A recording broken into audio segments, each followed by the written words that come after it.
Bismillahirrahmanirrahim. Assalamualaikum warahmatullahi wabarakatuh. Alhamdulillahil qahhar.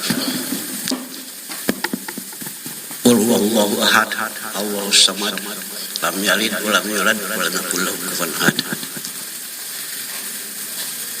Allahumma shalli ala sayyidina Muhammad wa ala sayyidina Muhammad walhamdulillah rabbil alamin. Saya bertanya kepada cucu yang paling besar, baru masuk SMP kelas 1. Saya bertanya begitu, namanya apa ya? Kalau Tuhan aja, ya Allah akik. Setuju semuanya? Mari saya selesainya. Mana belakang? Jawabnya.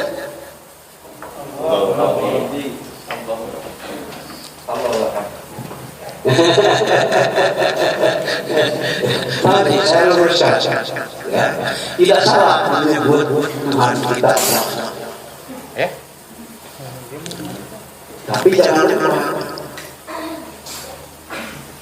salah satu Tuhannya orang Kristen Allah. Padahal kita diajarkan di dalam Al-Quran. Qul huwallahu, kata Allah begitu. Qul huwallahu ahad.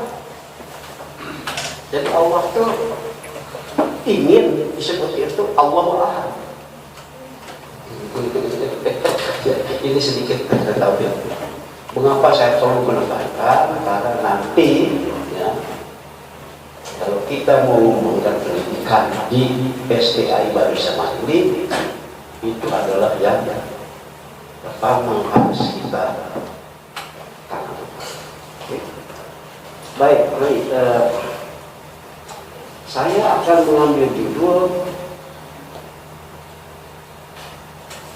meraih kembali kecemerlangan Islam. Meraih kembali kecemerlangan Islam.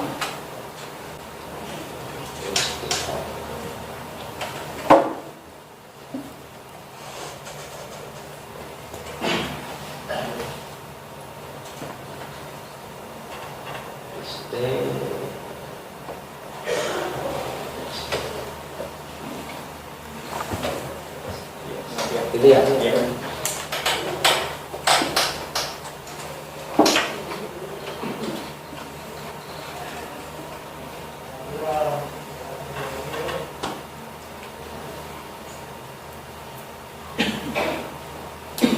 Panitia meminta kepada saya bahannya itu diberikan.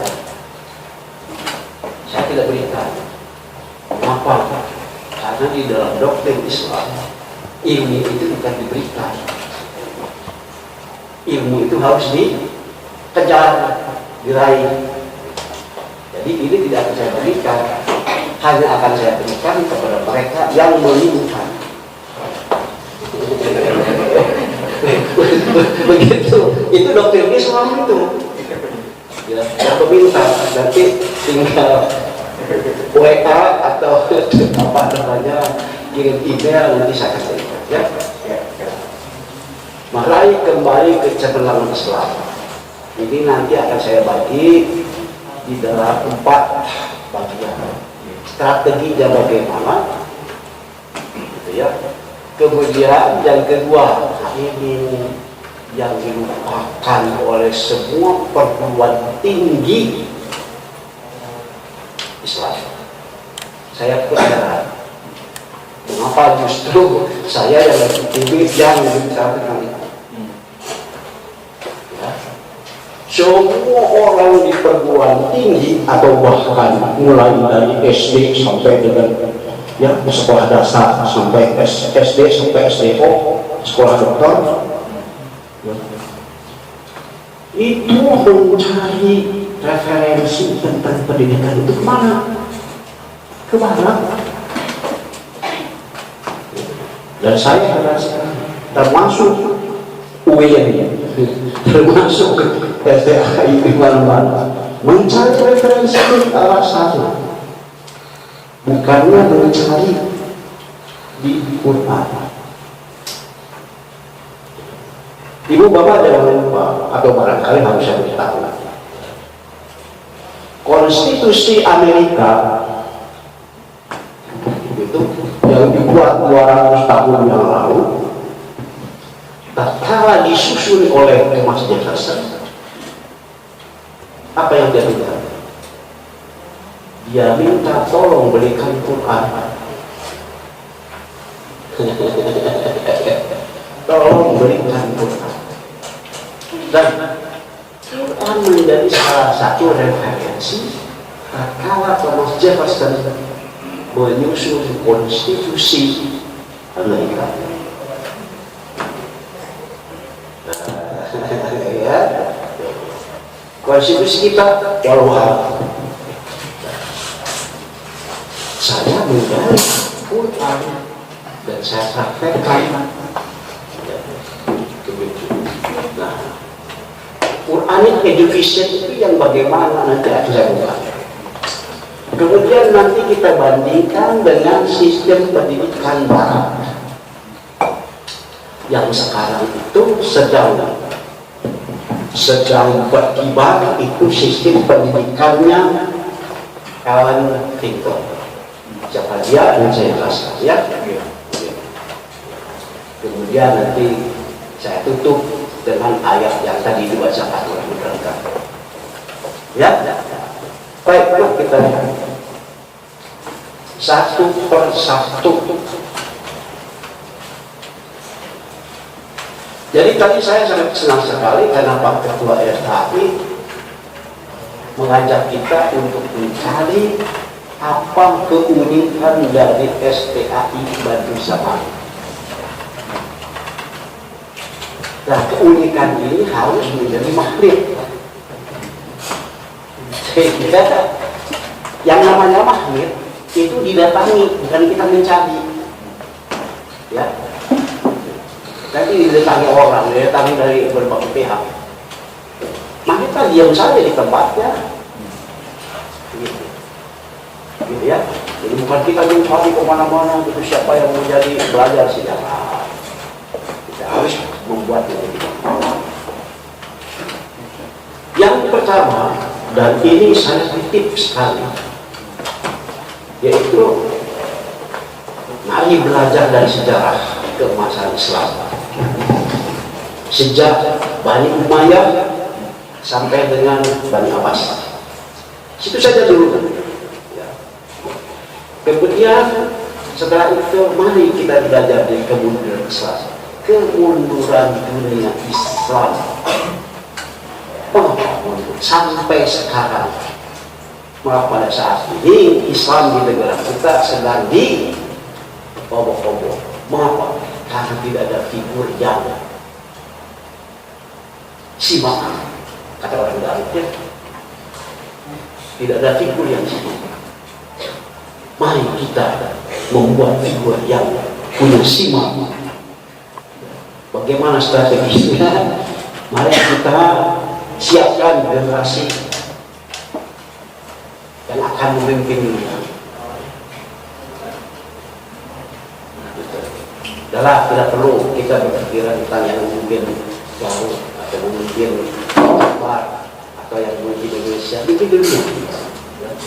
Kemudian siapkan generasi umat peraih global. Kemudian setelah itu berkokoh tauhid. Ini tapi ini yang menjadi titik lemah, yang menjadi sumber daripada kemunduran Islam. Oke? Kita belajar di sejarah dulu ya.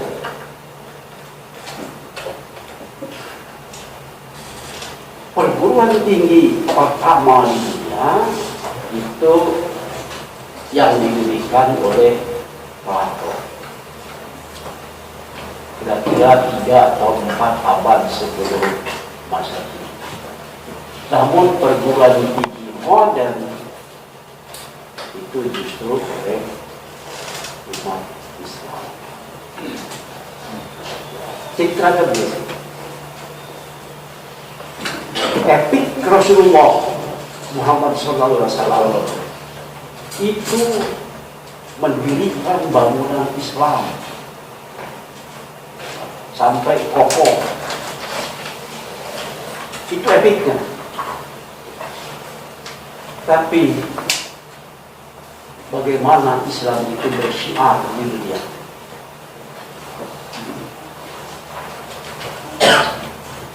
Nah, biasanya begini, kalau sedang ceramah lantas dibagi kertas, itu nanti kertas dibaca. Ceramahnya tidak direkam. Oleh karena itu saya selalu mengatakan jangan bagi apa-apa selama saya kasih ceramah. Jadi di stop saja dulu. Begitu. Itu kata orang psikolog. Kalau sedang ceramah jangan bagi apa-apa. Apalagi kalau dibagi snack. Itu yang hilang. Dan untuk mencari ilmu yang lebih baik, itu kondisinya adalah harus lapar. Jadi jangan dibagi apa-apa. Ini tidak tahu apakah di UPI ada, tapi ada seperti itu.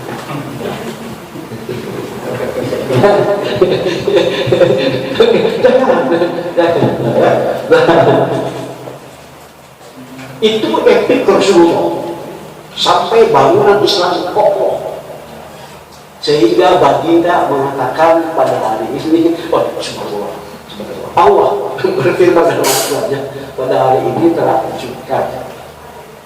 Itu maknanya. Tapi siapa dan bagaimana Islam itu bersyiar di seluruh dunia? Nah, mari kita lihat.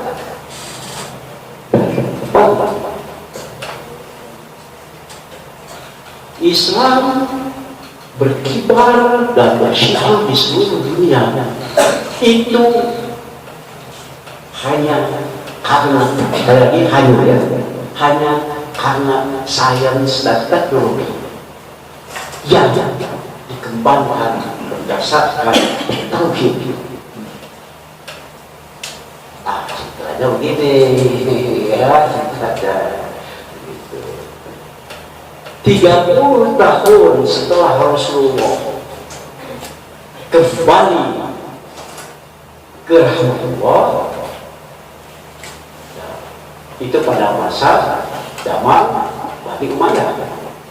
Bani Umayyah melakukan apa yang sekarang disebut outsourcing. Jadi outsourcing sekarang itu mana-mana rame ya, itu yang memulai adalah Bani Umayyah. 30 tahun pasca Rasulullah SAW wafat. Caranya bagaimana? Caranya adalah dengan mengundang semua pakar-pakar Yahudi, Nasrani, Majusi, Hindu, Buddha, diundang berapa kali. Setelah duduk, kata Bani Umayyah, kalian aku sewa untuk menerjemahkan buku-buku ini. Buku apa yang disadarkan? Buku-buku filsafat Yunani kuno. Jangan lupa, saya sangat menentang sekali tatkala ada ustaz yang ceramah bahwa filsafat harus dijauhi karena itu bersifat spekulasi. Itu satu kebuntuan Islam. Jadi Abu Karam almarhum Kiai Bani Sudaman sudah disampaikan oleh seorang derajat ya, sebagai seorang suci. Apa arti suci? Filosofi. Ya, tidak akan jadi sufi kalau tidak melalui filosofi. Nah, jadi Bani Umayyah itu mengundang buku-buku filsafat Yunani kuno diterjemahkan oleh kalian semua. Begitu. Jadi di dalam saya dan teknologi tidak ada sekat-sekat. Tidak ada. Tidak. Ya. Nah, itu sekali lagi saya ingatkan 30 tahun setelah Rasulullah wafat.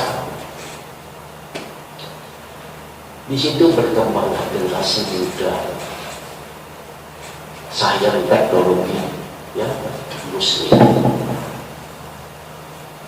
Kemudian dilanjutkan 200 tahun kemudian dilanjutkan, yaitu pada abad ke-8 dilanjutkan oleh Bani Abbas. Kalau Bani Umayyah itu mengambil para pakar, datang ke empire-nya, ke kerajaannya. 200 tahun kemudian Bani Abbas sebaliknya. Yang dilaksanakan ada insourcing. Indonesia kalah insourcing, ya, kalah. Kecuali Indonesia hanya baru bisa insourcing TKI, bukan TKI.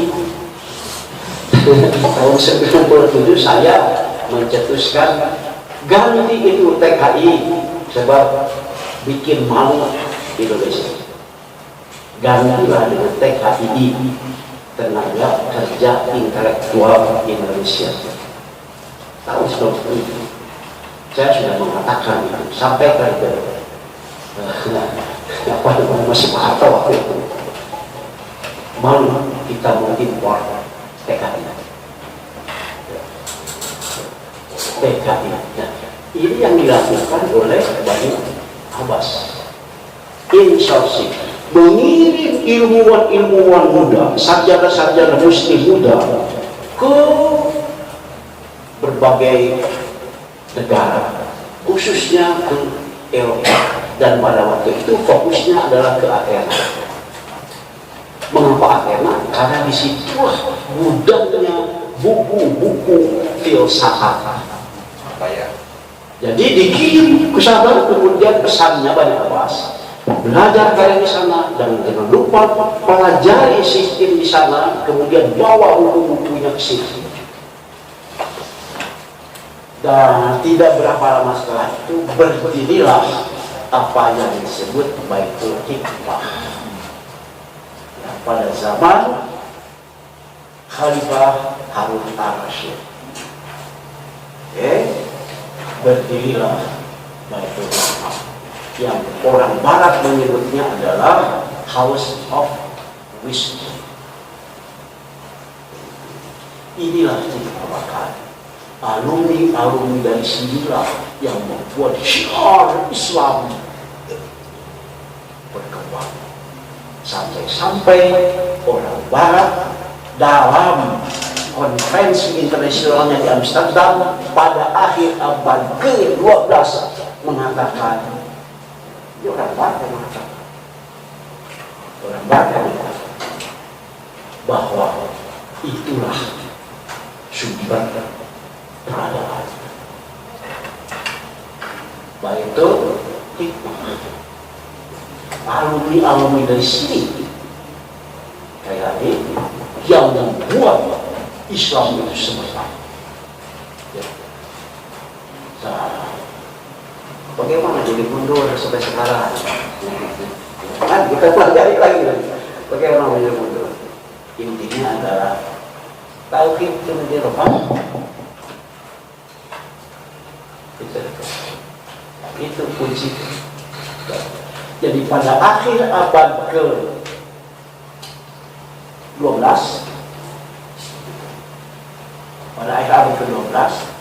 diadakan konferensi internasional di Amsterdam yang diundang dalam para pakar Nasrani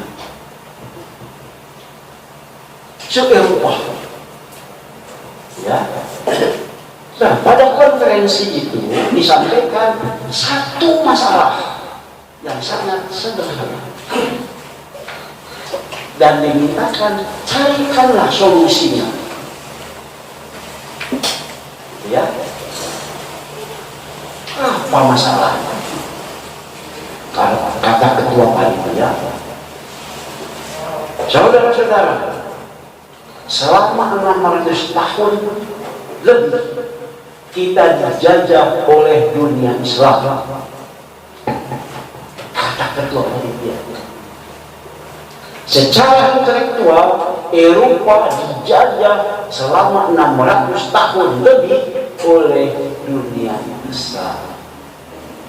Nah, konferensi ini diadakan untuk mencari rumusan bagaimana menghancurkan Islam. Bagaimana kita menghentikan penjajahan intelektual oleh Islam. Sebagai gambaran, ya, sebagai gambaran. Mereka mengatakan bahwa 600 tahun lebih dunia Islam adalah kiblatnya dunia. Jadi aneh kalau sekarang Indonesia berkiblat ke Beijing. Aneh kalau Indonesia berkiblat ke Amerika.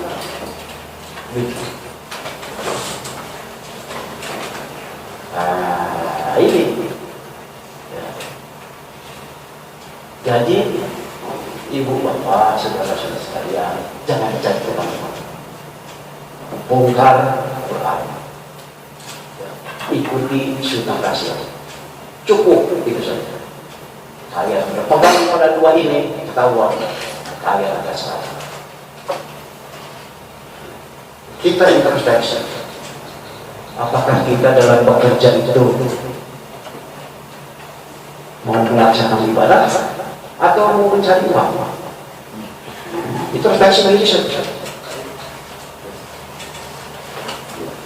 Nah, kembali ke Bani Abbas sampai ke Harun al-Rashid dan ke konferensi di Amsterdam. Setelah 2-3 hari konferensi, akhirnya mereka mengeluarkan rumusan bagaimana keluar dari dominasi Islam dan sekaligus menghancurkan Islam. Ternyata rumusan mereka itu setelah mereka melihat sejarah perang Uhud, ya. Mengapa perang Uhud kalah? Mengapa perang Badar menang? Perang Uhud kalah hanya karena tauhid yang dibangun. Karena tauhid terganggu, kalah. Jadi tatkala Rasulullah Muhammad SAW mengatakan pada para pemanah gunung, kalian jangan turun sebelum ada perintahku. Kaum Quraisy menebarkan harta benda, ya, tergoda. Tauhidnya terganggu. Begitu tauhid terganggu, energi ilahiyah yang tadinya turun langsung dari Allah ke dalam jiwanya putus. Nah, kalau sudah terputus, sudah dibabal habis. Dalam konferensi itu dikatakan, lihat perang Badar, lihat perang itu. Orang Islam itu bekerja, belajar, berkarya lillahi ta'ala. Ini yang harus kita hancurkan. Semangat ini, spirit ini yang harus kita hancurkan. Caranya bagaimana? Terserah. Pokoknya mulai sekarang kita harus berniat untuk mengganggu tauhidnya orang Islam. Titik, itu saja. Jadi please dalam kita membina pendidikan, membina mahasiswa, siswa, santri, tauhid nomor 1. Nanti belakangan ada.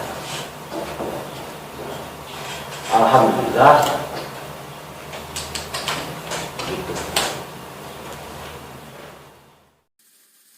Saya satu-satunya guru besar di ITB itu yang minta pensiun dini. Sampai saya dimarahi oleh Pak Senior. Kamu mau cari apa?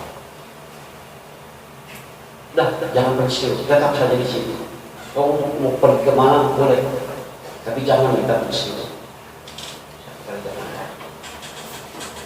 Kalau saya di sini, sementara saya kerja di luar, itu berarti saya masih menggunakan fasilitas negara. Padahal saya tidak kerja. Ini saya bicara tentang akhirat bukan dunia. Tapi terima kasih. Saya minta pensiun. Jadi pada waktu itu posisi di Amerika sudah ada. Tapi karena sudah menjelang usia hampir 60 tahun, sang istri mengatakan, janganlah berapa jauh, yang dekat-dekat saja. Akhirnya Malaysia meminta saya. Sampai di Malaysia, gitu, kemudian saya pun diundang oleh Singapura. 2 tahun di Singapura. Jadi kemudian di Malaysia, ya, saya dapat guru besar dari IB, tapi dapat profesor ada 5 profesor yang saya miliki. Ada guru besar. Guru bapak jangan lupa, guru besar itu bukan profesor. Ya, oleh karena itu saya perlu menekankan. Bukan, lihat Undang-Undang Nomor 14 Tahun 2005 tentang guru dan dosen. Ya, ayat pasal 1 ayat 9 berkesalah. Bunyinya begini, guru besar atau profesor selanjutnya disebut profesor.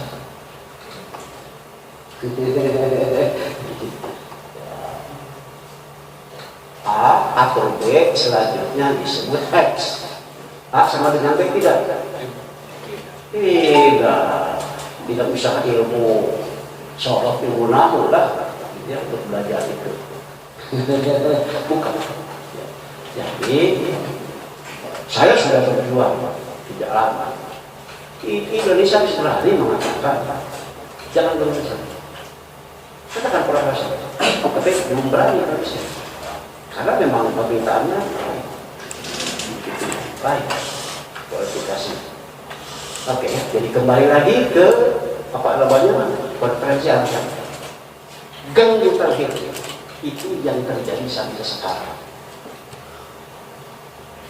Umat Islam itu hilang simaknya karena tauhidnya terganggu. Saya mau berikan contoh ya. Alhamdulillah saya sudah puas lah gitu ya, pensiun dengan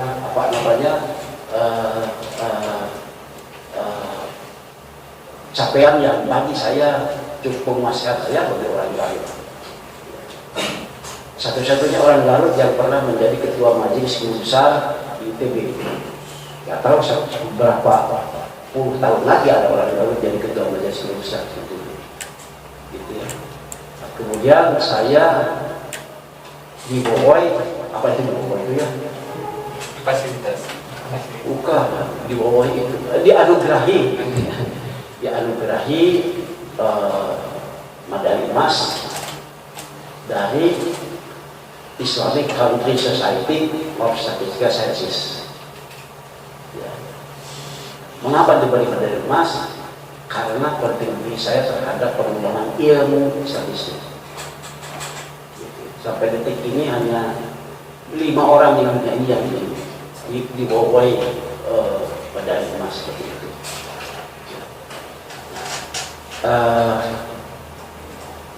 Ya, saya dapat pengakuan dari UNESCO sebagai aktivis dalam memproduksi ilmu pengetahuan di daerah Asia Pasifik. Sekali lagi, memproduksi ilmu pengetahuan. Saya yakin baru dengar istilah itu ya, memproduksi ilmu. Saya sekian tahun di Prancis belajar dari master dan DEA sampai dengan doktor, itu tidak pernah belajar matematik, tidak pernah belajar statistik. Pembimbing saya di sana itu mengajari saya bagaimana membuat matematik, bagaimana membuat statistik. Jadi matematik, sejarah, bahasa segala macam itu bukan bahan ajar Pak Nur Komarudin ya, bukan. Karena beliau sebagai pengawas SMA Botanikan, bukan bahan ajar itu. Tapi itu adalah bahan untuk diproduksi. Siapa yang produksi? Selama ini hanya orang Barat. Jadi itu ya. Sementara kita sudah cukup puas menjadi oh bisa memakainya saja sudah bangga. Aduh, sedih saya. Saya salah seorang itu produsen gitu ya. Oke, nah jadi begitu masuk abad ke-13, Islam menurun syiarnya. Tauhid diganggu, turun. Lahirlah di Eropa zaman Renaissance. Sekarang semua karya-karya sarjana-sarjana Muslim mereka usahakan untuk dipendam. Jadi ya, yang dimunculkan orang-orang Barat. Nanti akan saya cukupnya mengapa kita harus belajar sejarah. Padahal sejarah sekarang di sekolah-sekolah itu bagaimana Pak Nur? Ya. Oke. Kemudian strateginya bagaimana mempersiapkan generasi pemimpin itu? Strateginya tidak raih tuh bangku kuliah di perguruan tinggi top. Saya bersyukur mendapat informasi dari Pak Nur. Setiap tahun ada berapa puluh ribu? 34. Lulusan SMA, SMK, dan MA. Bayangkan, kemana itu? Kemana? Mari kita siapkan agar supaya mereka meraih bangku kuliah perguruan tinggi negeri top. Zaman dulu paradigmanya adalah kalau tidak ada uang tidak bisa sekolah, begitu ya. Zaman sekarang lain lagi, tidak ada otak tidak bisa sekolah. Zaman sekarang kalau otaknya encer, daftar sudah masuk, uang bayar. Beasiswa di ITB saja setiap tahun itu tidak pernah habis. Tidak habis. Di ITB saja. Dan saya yakin di perguruan tinggi yang lain pun begitu. Jadi bukan masalah uang, tapi masalah untuk masalah takdir, masalah bagaimana kita bekerja, belajar, bagaimana kita mengimplementasikan tadi. Kemudian strategi yang kedua, kalau Islam mau berkembang syiarnya, mau simaan, ya, itu lihatlah Pakistan. Pakistan itu negara miskin, jauh lebih miskin dari kita, akan tetapi disegani dunia. Sampai-sampai Pakistan tidak punya sejarah, maupun sejarah nuklir. Ya. Pakistan menjadi role model bagi negara-negara berkembang. Mengapa? Karena Pakistan sudah punya 2 peraih Nobel. Penduduknya kalau tidak salah sekitar 80 juta. Atau amannya itu tidak sampai 100 juta. Kita punya 270 juta otak. Tapi kita tidak pernah punya peraih Nobel. Ada apa? Ada yang salah ya? Ya saya sudah cukup tua begitu. Alhamdulillah insya Allah tahun tahun ini berapa tahun lah ya? 70 49 kali. 70 mah. Ya. Jadi ya, sudah cukup puas dapat medali emas dari lembaga internasional. Nah, Pakistan sekarang punya dua murahnya, dan dua-duanya adalah muslimin muslimat. Gitu. Sampai menjadi model pengembangan sains teknologi di negara-negara. Ya, nah, kemudian yang ketiga, ya, berkah belajar, bekerja, berkarya, lillahi ta'ala. Lillahi ta'ala. Mari kita singkir ya. Karena dulu untuk strategi yang pertama, ini saya sangat mengharapkan sekali bahwa nanti akan menjadi salah satu magnet dari STAI Kiai Haji Badrul Samad, yaitu tentang sistem pendidikan berbasis Quran Education. Nah, kan saya bagi dua ya. Satu mengenai apa yang berkaitan dengan pembangunan inner beauty, kecantikan dalam, dan kemudian yang kedua outer beauty, kecantikan luar. Mengenai inner beauty, sejauh yang saya tafsirkan dari Quran gitu, kunci dari sistem pendidikan inner beauty berbasis Quran.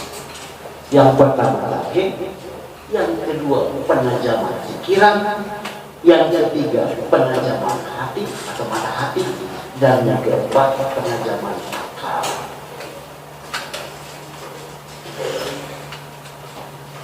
Coba ibu bapak pikirkan. Ini yang nomor 2, 3, 4 lah. Nomor 2, 3, 4. Itu kosakata yang setiap hari kita ucapkan dari kata pikiran, hati, akal. Tapi apa itu pikiran? Apa itu hati? Apa itu akal? Kita, ya saya sangat bersyukur ya. Ya ada syukur yang paling nikmat gitu. Kecuali sebagai umat Islam kita langsung diberi pelajaran oleh Allah. Tuhannya sendiri yang mengajarkan kita melalui Rasulullah. Ya. Kata Allah, pikiran itu adalah, ini kata Allah ya, bukan kata saya. Nah, bukan. Tapi akan saya jelaskan ya. Kata Allah, pikiran itu adalah fakulti untuk melihat tanda-tanda. Melihat tanda. Baru melihat tanda saja tuh. Orang yang punya pikiran mampu melihat tanda. Mata hati, untuk apa itu? Untuk mendeteksi terdapatnya pelajaran dari Allah. Itu hati.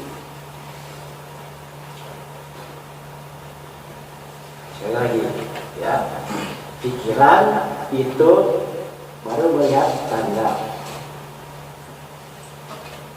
Oh, awan mendung. Awan mendung. Ya. Awan mendung. Itu tanda. Jadi, kata. Tanda. Orang yang berpikir, oh itu tanda. Tanda apa? Tanda apa? Oh, tampaknya akan turun hujan. Ya. Itu orang yang punya hati. Kemudian setelah itu orang yang punya akal, saya mau berangkat ke pasar, mana? Nanti hujan. Oh baik, yang sederhana. Sekarang saya mau loncat ke yang tidak sederhana. Ya. Ibu bapak tahu bola ya, bola pingpong lah. Bola pingpong. Kalau bola pingpong itu dipotong dua, jadi apa? Dua, maka akan terbentuk lingkaran. Ya. Jadi bola itu ada di ruangan. Ya, dari ruangan ini, bayangkan saja ya, bola bagi orang yang tidak berpikiran luas ada bola, tapi orang yang punya pikiran lebih jauh, ada tanda-tanda yang di situ. Ya, nah kata hatinya, ayah pelajaran apa yang bisa diambil dari situ? Terdapat pelajaran apa di situ? Kalau bola itu disorot cahaya ke bawah, maka proyeksinya berupa lingkaran, ya. Sekali lagi, cahaya menyorot bola, jadi lingkaran, ya. Lingkaran kemudian disorot lagi dari sebelah sini, jadi apa? Jadi serpihan garis, ya. Nah, ini kata orang yang punya pikiran. Serpihan garis disorot lagi dari sini, jadi apa? Jadi titik. Nah, kalau begitu, ini bola ini proyeksi dari apa? Ayo. Ya. Nah, orang yang punya akal, begitu ya, orang yang punya akal, dia membayangkan ada cahaya di ruang yang dimensinya 4. Sehingga kalau diproyeksikan cahaya itu yang memproyeksikan benda itu jadinya bola. Bisa terbayangkan? Itu hanya bisa disentuh oleh hati. Ini waktu saya di Prancis. Saya bukan hanya belajar untuk matematik, tapi juga belajar sistem mereka seperti apa. Sejak dari zaman kanak-kanak, konsep probabilitas itu sudah diajarkan. Mengkanak-kanak ya. Kita, walau alam saya tidak tahu. Kita akan bertakung dengan mereka. Ada gitu dimensi 4, ada. Dimensi 5, ada. Ya.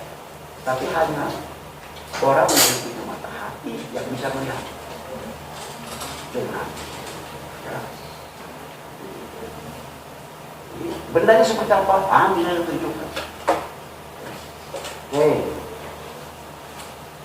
Nah, mari kita lihat. Tauhid itu jelas sumber dari segala sumber ya. Tuh. Pegang teguh itu. Pikiran. Ini. Silakan nanti dibuka Al-Jasiyah ayat 13 ya. Tuh. Yang di garis merah, yang diwarnai merah saja langsung dibaca. Sesungguhnya pada yang demikian itu terdapat tanda-tanda kekuasaan Allah bagi kaum yang berpikir. Dulu lama saya mengenai ayat ini. Dalam yang saya sebut, ini saya sebut ya, Quran Education itu.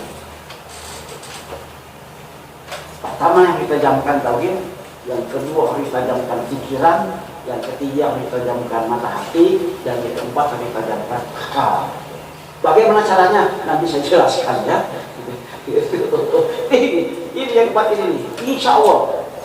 Ya, insya Allah yang empat ini tanamkan sejak dini. insya Allah generasi muda Islam akan meraih kecerdasan dan pada akhirnya Islam akan terdapat. Mari kita lihat ya. Tuh. Terdapat tanda-tanda kekuasaan Allah, terdapat tanda-tanda adanya pelajaran dari Allah itu bagi kaum yang berpikir. Jadi jangan sia-siakan pikiran kita tuh. Jangan sia-siakan itu apa namanya rahmat dari Allah yang tak terpermanen terhapus. Hati. Ali Imran ayat 13 lagi. Sesungguhnya pada yang demikian itu, yang merahnya sajalah ya. Sesungguhnya pada yang demikian itu terdapat pelajaran bagi orang-orang yang mempunyai hati, yang mempunyai mata. Bagi yang hatinya itu tidak bisa melihat adanya pelajaran. Gak bisa. Kapul gitu ya. Jadi hati itu sudah betul. Kapul itu. Kemudian Baqarah 269.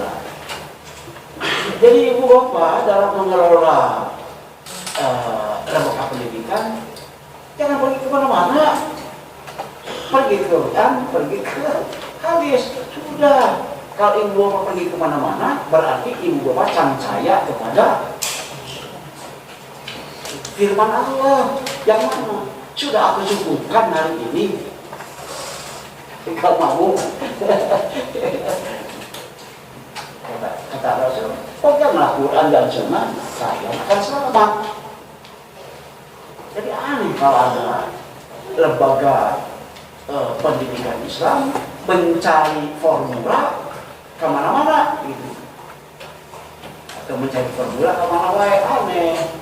Wah, kali itu saya tadi mengatakan ini UIN banyak, SAI banyak, tapi mana yang membuatkan orang Indonesia? Nah, mari kita kembangkan SAI, Quran Education System. Maka Baqarah 269 merah kita baca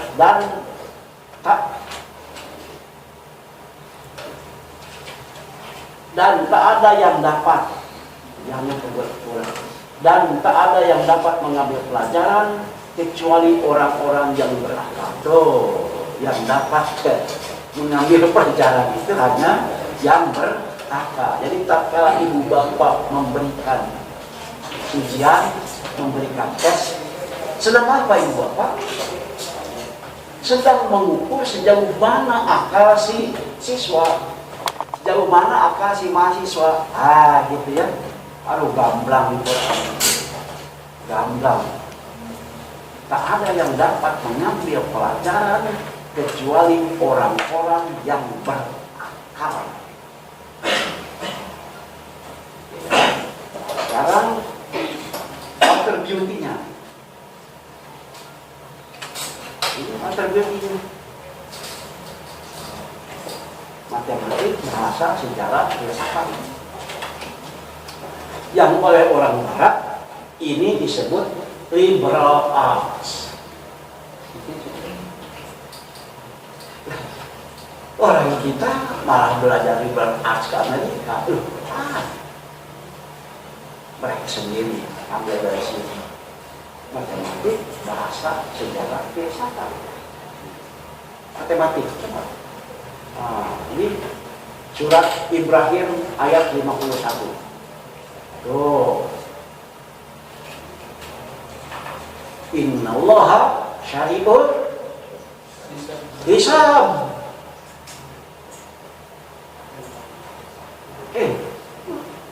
Kata Allah, sesungguhnya Allah maha cepat hisabnya, maha cepat ngitungnya. Ya, oleh orang barat jadilah AI, artificial intelligence, jadilah big data, jadilah Jadilah data saya macam-macam. Nah, hari kita ngukur kewak innal wasirul hisab, innal wasirul hisab, innal wasirul hisab. Ika kewak eta teh jadi rana.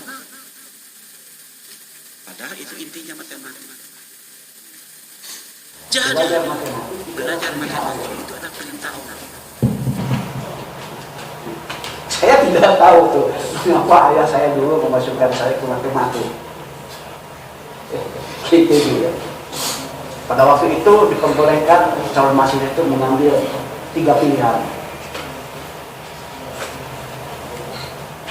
Ketika saya ditanya oleh panitia pendaftaran mahasiswa, calon mahasiswa, "Dek, pilihan pertamanya apa?" "Matematik, Bu." Yang kedua, "Matematik, Bu." Kaget. "Matematik, Bu." Sampai si ibu itu tidak bisa memutuskan dan saya dibawa ke tempat dia. "Boleh enggak?" "Wah, hapus gitu." Kemudian yang ketiga itu balik. "Matematik juga, Bu." Waduh, saya sangat mahal. Padahal saya hanya ingin menunjukkan istiqomah. Ya. Itu dokter Islam istiqomah. Bagaimana kalau tidak diterima? Ya, bukan milik. Bukan milik saya. Apa tidak ingin yang lain? Udah bisa terima. Gitu ya. Nah, belakangan saya sendiri kaget. Belajar matematika adalah perintah Allah. Inna Allah al-Qur'an bisa. Begitu ya. Bahasa. Ini dialog Nabi Musa dengan Subhanallah. Dialog Nabi Musa dengan Allah Subhanahu wa taala. Nabi Musa ketakutan disuruh oleh Allah dakwah ke Fir'aun. Ketakutan. Aku orang balik loh, katanya. Memang lidahnya kan terganggu ya. Tak kalah memakan bara api. Gitu ya. Jadi Nabi Musa itu bicaranya kurang lancar. Oleh karena itu Allah melihat Nabi Musa ketakutan karena takut tidak lancar. Ya sudah, kamu pergi dengan Harun. Gitu ya. Bagaimana di situ bahasa ya, memegang peranan. Saya tidak tahu pelajaran bahasa Indonesia itu lantas menjadi apa Pak Anwar? Gitu ya. Bagaimana pentingnya bahasa, kemudian bagaimana pentingnya sejarah. Ya. Hud ayat 120. Jadi saya tidak sempat mencuplik ayat Quran. Bagi saya izinkan dalam beberapa menit ketemu. Tapi lebih baik saya berangkat saja dulu ke sini. Ya. Saya ada sabarnya, sehingga mau cari apa dalam sekian detik ketemu. Cari apa sekian detik ketemu. Insyaallah. Sejarah. Nah, ini sejarah. Ya. Oke.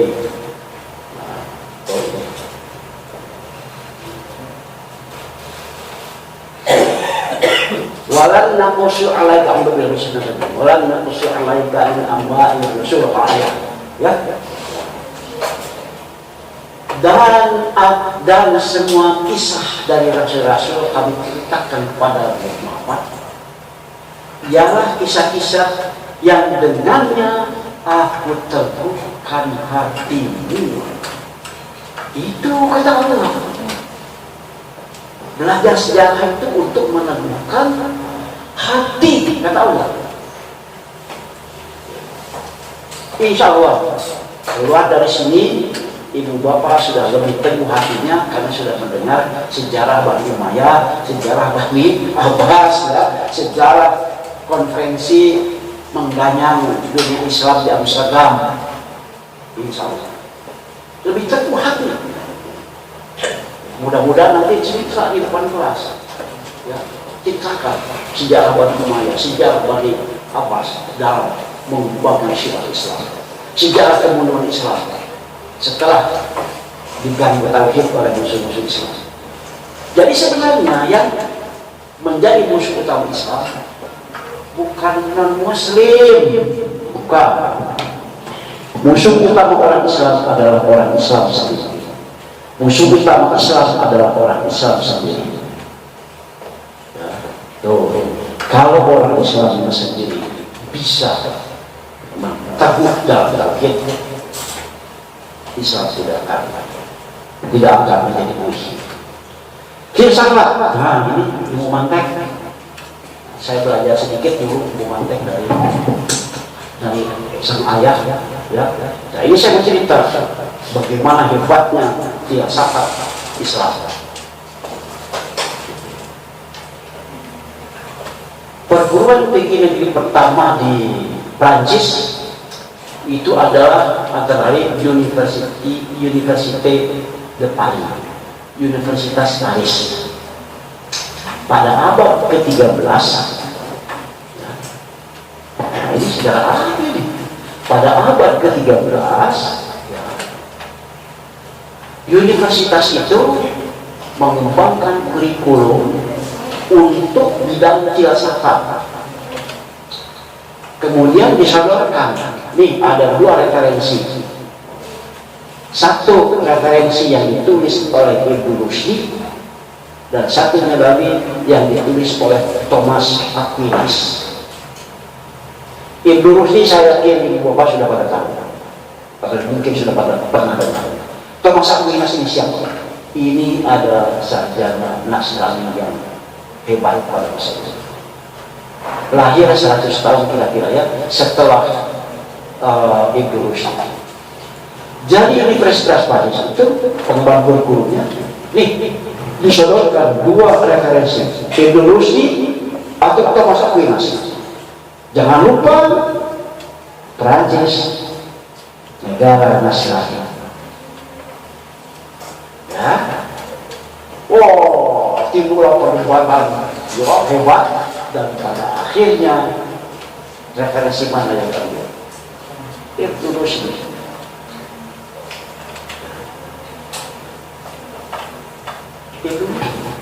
Bukunya Ibn Rushdi menjadi pegangan di universitas yang termasuk universitas lain.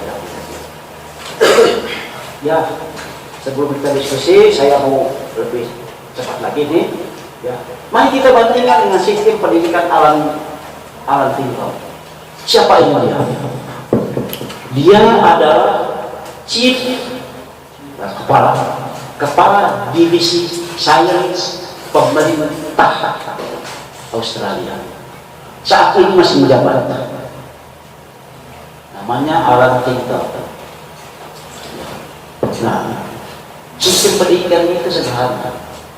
Bertitik tolak dari asumsi, bertitik tolak dari pemikiran bahwa yang namanya manusia itu adalah satu kesatuan kompleks dari mind,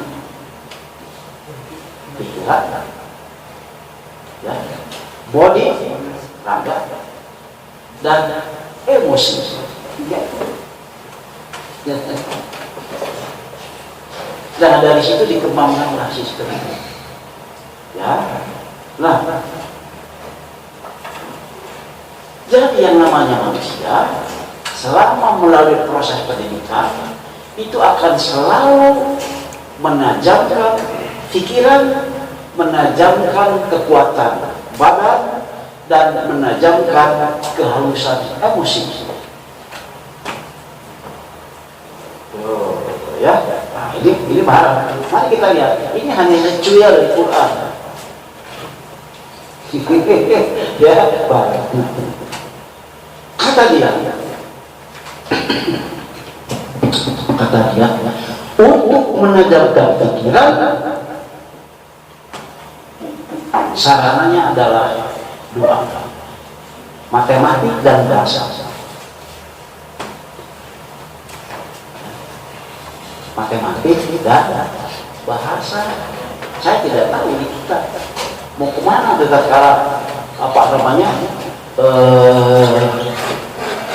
kurikulum berbasis kompetensi atau apa yang sekarang itu Pak Nur apa ya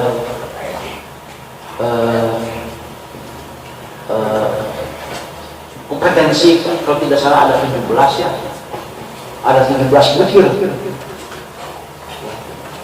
ya, kompetensi yang ingin diraih itu dari Balitbang Dikbud yang merumuskan 17 saya tersentak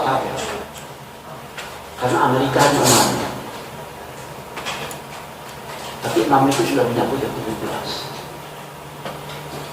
saya kaget terus ini mau kemana siswa mau dibawa kemana Amerika hanya 6 dan yang lebih hebat lagi adalah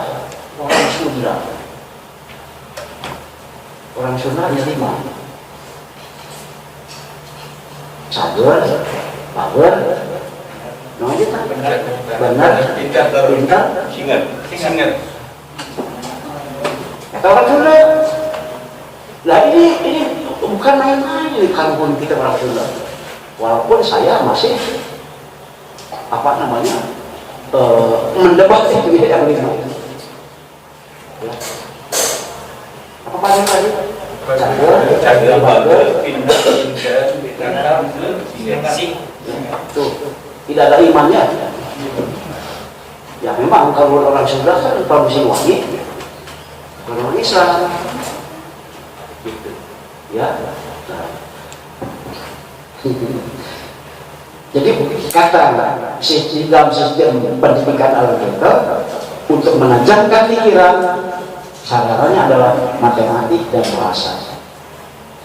Yang namanya bahasa itu bukan bahasa manusia saja, termasuk bahasa Mesir. Wah, kalau Nabi Sulaiman juga bahasa semut ya. Nah, artinya bahasa untuk berkomunikasi dengan alam. Dan sejauh ini sampai detik ini tidak ada bahasa lain yang paling efektif efisien kalau mau berkomunikasi dengan alam, tidak ada lain kecuali bahasa. Ya. Lain waktu saya jelaskan bagaimana berkomunikasi dengan alam. Hanya bahasa matematik dan secara efektif. Nah, itu. Tapi saya untuk mengajarkan pikiran selain daripada matematik bahasa juga yang tadi sejarah dan filsafat. Kemudian untuk ketangguhan badan itu sport. Ya alhamdulillah di sana ada lapangan olahraga ya. Ya bagus itu. Jadi sudah mulai itu ya diimplementasi. Emosi harus. Nah, tadi sudah mulai ya dengan qiraat yang bagus. Kehalusan emosi. Baik, mudah-mudahan masih ada waktu untuk kita diskusi. Begitu sebagai penutup. Nah, tadi sudah dikumandangkan oleh moderator. Ya fa'illahu ladina amanu minkum wal ladina utul ilma. Ini janji Allah yang pasti ditepati. Kata Allah, aku akan meningkatkan derajat siapa? Ya? Kata Allah, yang amanu minkum waladina utul ilma darajat. Aku akan meningkatkan derajat orang yang beriman dan orang yang diberikan ilmu. Orang yang beriman dan Diberikan ilmu. hati-hati baca aja. Hati ini.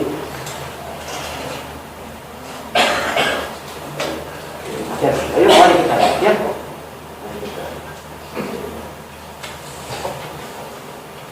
Ini dari jawab atas ini, tapi aku akan meningkatkan derajat orang dua kelompok manusia yang akan ditingkatkan derajat. Orang yang beriman itu kelompok waladina utul ilma, kelompok kedua tuh jadi orang yang Jadi bukan orang yang beriman dan berilmu. Bacanya begitu. Tapi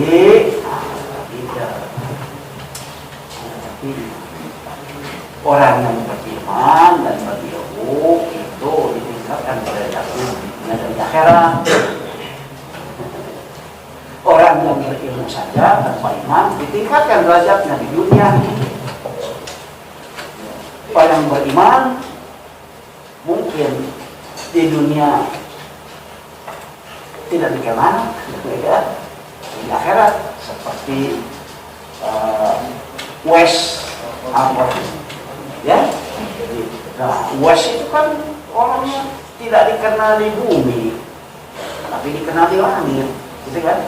Nah, jadi dari segi ilmu sosial derajatnya di bumi kurang, tapi derajat di langit hebat.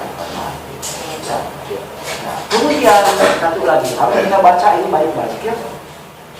Harus kita baca baik-baik. Kata Allah, aku akan meningkatkan derajat iman.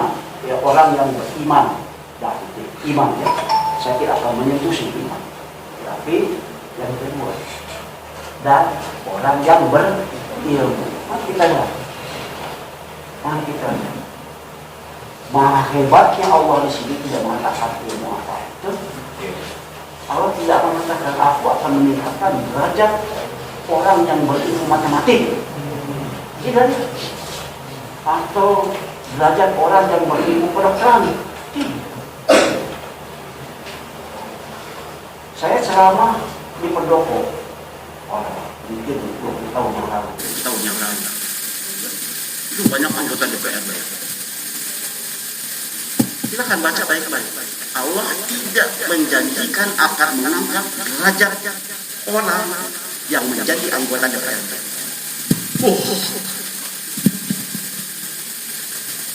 Allah tidak menjanjikan akan mengangkat derajat orang yang menjadi bupati.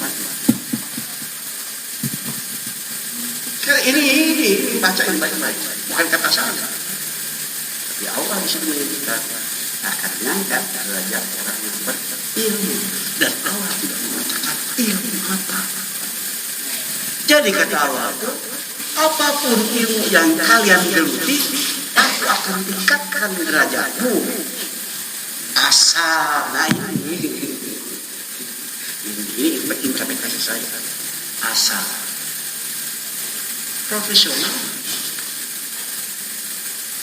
Jadi kata kuncinya adalah profesional. Ya. Terlalu ilmu, tapi tidak profesional. Ya ada apa-apa? Derajat, tapi tidak tinggi lah.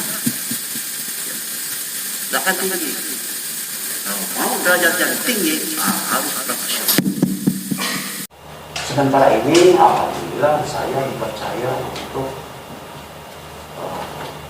menilai naskah-naskah karya ilmiah ya,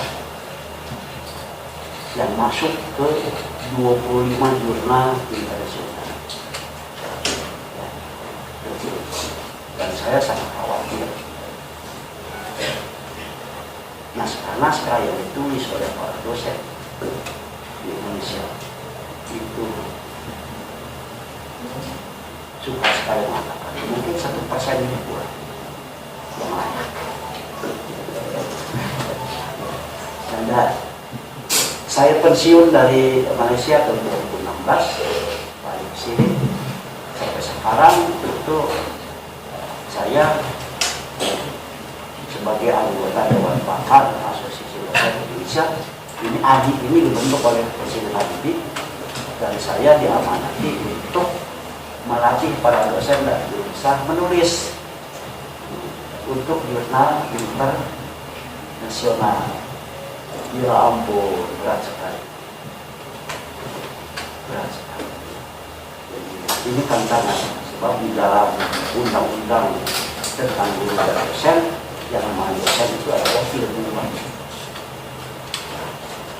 Jadi mari kita kembangkan syiar STA ini melalui berbagai pintu yang mungkin dapat kita kembangkan.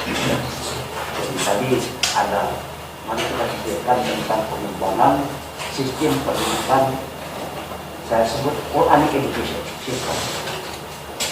Kemudian mari kita belajar bersama menulis. Jangan menulis di jurnal Indonesia. Katanya kan mau rahmatan lil alamin itu. Maka kalau menulis di jurnal Indonesia, ibu bapak baru rahmatan lil Indonesia. Apalagi kalau menulis di jurnal bahasa Sunda, itu baru rahmatan lil Pasundan. Jadi kalau mau rahmatan lil alamin, tulislah di jurnal internasional, dibaca oleh seluruh dunia. Itu jadi ada syarat ya ternyata. Mau jadi rahmatan lil alamin? Mau? Nah, syarat saya tambahkan syaratnya bahasa Inggris. Itu tuntutan kita sendiri, katanya mau rahmatan lil alamin ya. Bahwa masyarakat bilang takdir kita kan mau menjadi pengikut Rasulullah SAW ya. Nah, ternyata belajar bahasa Inggris itu menjadi syarat untuk menjadi rahmatan lil alamin ya. Nah, ada kawan-kawan dari ADM datang konsultasi. Bagaimana saya mau menulis di jurnalis internasional tapi berbahasa Arab? Boleh, silakan. Tapi itu belum rahmatan lil alamin. Saya kelakaran begitu saja. Boleh tulis bahasa Jepang juga, belum rahmatan lil alamin. Tulis saja sekalian dalam bahasa Inggris. Mudah sekarang masuk Google terjemahkan, sudah ada antar ke apa namanya jurnalis. Nah, jadi kalau saya ambil kesimpulan gitu ya, yang pertama ini adik-adik dosen SDAI dari zaman ya, coba dikembangkan mindsetnya, atau untuk siapa saja yang bekerja di lembaga pendidikan, mindsetnya dikembangkan. Tempat kita bekerja itu adalah tempat di mana kita mengembangkan kualitas diri. Itu yang selalu saya katakan ke adik-adik saya ya, dan saya praktekkan itu. Jadi dimanapun kita bekerja, itu syukuri. Pertama, sudah dapat fasilitas. Ini memang tempat duduk, tempat menulis, itu fasilitas semuanya. Apalagi kalau ada internet, syukuri dapat fasilitas. Kemudian yang kedua, manfaatkan fasilitas itu untuk mengembangkan diri. Kembangkan lagi. Yang ketiga, kemana jangkauan? Ingin saya jelaskan. Kalau mau bekerja, artinya mencari nafkah. Lapangan kerja di luar negeri jauh lebih terbuka daripada jauh. Jauh lebih. Asal mahirlah itu saja. Mahir apa saja, mudah sekali untuk menembus Indonesia. Jangan mahir matematik, mahir main gitar saja sudah bukan mahir. Jadi kembangkan kemahiran secara spesifik, secara profesional. Lama saya membina di ITB, gitu, menjual kepakaran para dosen pensiunan. Sebelum saya kan ya, pensiunan itu apa? Paling kelayaban di mana-mana gitu ya. Saya himpun. Saya, terutama ya, saya di BIPA gitu. Kepakarannya saya jual. Negara-negara Timur Tengah itu memodern sekali. Ya. Jangan lupa, saya pun di Malaysia status saya pensiunan. Masalah usia tidak bisa masalah. Masalah masih sehat dan punya kepekatan dan sebagainya. Nah ini yang harus kita. Jadi yang ketiga, untuk mempersiapkan kita meraih kembali kecemerlangan Islam, mari kita yang basmalah itu untuk memulai mempersiapkan generasi muda dan profesional dari organisasi itu. Kalau kita mulai dengan mendidik anak-anak usia 10 tahun ke bawah dari sekarang dengan dosis dan menu yang betul, insya Allah dalam 20 tahun kita akan punya calon-calon prime minister. Mengenai dosis dan menu, itu insya Allah prime minister. Terus menunya apa, dosisnya berapa? Ada itu, ya, ada rumusnya. Kalau mau profesional, menunya apa, dosisnya berapa? Ini mahasiswa harus mulai diajarin. Tanya saja, apa kesenangannya? Oh, kesenangannya misalkan sejarah Islam, oke? Kasih dosis. Secara umum dosisnya, dosisnya adalah pelajari sejarah Islam setiap hari minimal 8 jam. Mau jadi ahli matematik, pelajari matematik setiap hari minimal 8 jam. 8 jam Itu 8 jam itu saya dengar dari ayah saya, dan ayah saya diwasiati oleh Syekhul Muhammad. Jadi saya dapat ilmu minimal 8 jam, insya Allah. Kalau dimulai pada usia 5 tahun, insya Allah pada usia 20 tahun sudah jadi papan internasional, insya Allah. Nah, mengenai hal-hal yang demikian, siapa yang masih tahu Anwar? Ada Detik? Ada. Detik pun ada, karena mereka tidak membaca. Bukan saya pintar, enggak. Saya hanya banyak baca. Begitu saja. Jadi setiap hari pekerjaan saya adalah mutola'ah, menulis, bicara. Mutola'ah, tulis, sampaikan. Mutola'ah, tulis, sampaikan. Itu saja. Ya. Nah, barangkali untuk pembuka diskusi itu saja dulu, ya. Nah, kemudian mudah-mudahan ada waktu untuk kita terus berbicara. Assalamualaikum warahmatullahi wabarakatuh. Waalaikumsalam warahmatullahi wabarakatuh. Di pembuat dua Profesor Dr. Muhammad Abdullah.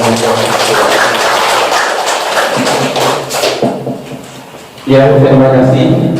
Yang barusan materi yang disampaikan sangat insya Allah akan membuka cakrawala pemikiran kita untuk bisa mengembangkan dan sekaligus kita menjadi bagian terpenting untuk menjadi atau memunculkan generasi-generasi Islam yang mampu berkiprah di dunia internasional.